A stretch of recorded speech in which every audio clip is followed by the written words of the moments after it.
Հայաստանը շարունակում է աշխատել, որպեսզի կարողանա իր մասնաբաժին կայունությունը տարածաշրջան բերելու, խաղաղության օրակարգի շուրջ աշխատելու եւ կայունություն հաստատելու տարածաշրջանում։ Իհարկե բարդություններ կան, բայց խաղաղությունը շարունակում է մնալ մեր օրակարգը եւ սպառնալիքներին արձագանքելու հիմնական գործիքը մենք տեսնում ենք խաղաղության օրակարգը։ Իհարկե գործոններ կան, որ մեր լայն տարածաշրջան մեր վերահսկողությունից դուրս են, բայց մենք նաեւ այդ ուղղությամբ շարունակում ենք աշխատել կայունության ուղղությամբ, այսինքն մենք փորձում ենք այնպես անել գործընկերների հետ մեր աշխատանքներում, որ կայունություն առաջնահերթություն լինի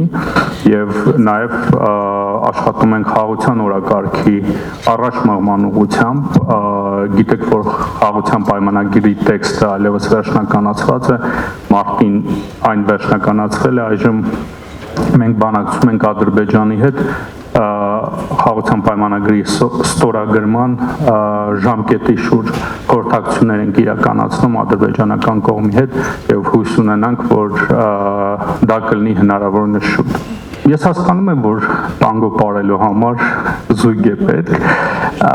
բայց նաև ուզում եմ ասել, որ շատ կարևոր է նաև, թե մենք ինչ ենք ցանկանում եւ ինչ օրակարգ ենք առաջ մղում, որտեղ հաճախ ոչ միայն Ադրբեջանի հետ կապված, մենք ընդհանրապես աշխարհի ընկալումը նախինում այնպեսին է եղել նաև, որ ավելի շատ կենտրոնանում ենք ուրիշները ինչ են մտածում եւ ըստ դրա ենք մեր վարքագիծը կառուցում, իսկ կարող է մենք որոշենք, թե մենք ինչ ենք ուզում, մեր օրակարգը հստակեցնենք եւ այդ օրակարգի ուղղությամբ մեր ջանքերը ամբողջությամբ ներդնենք։ Բնականաբար մեր օրակարգը խաղաղության օրակարգն է, բնականաբար մեր օրակարգը խաղաղության պայմանագրի ստորագրումն է եւ այդ ստորագրման համար մեր ամբողջ ջանքերը պետք է ներդնենք, մենք պետք է մոբիլիզացնենք մեր կարողությունները, որպես այդ նպատակին հասնենք եւ այս առումով կարծում եմ, որ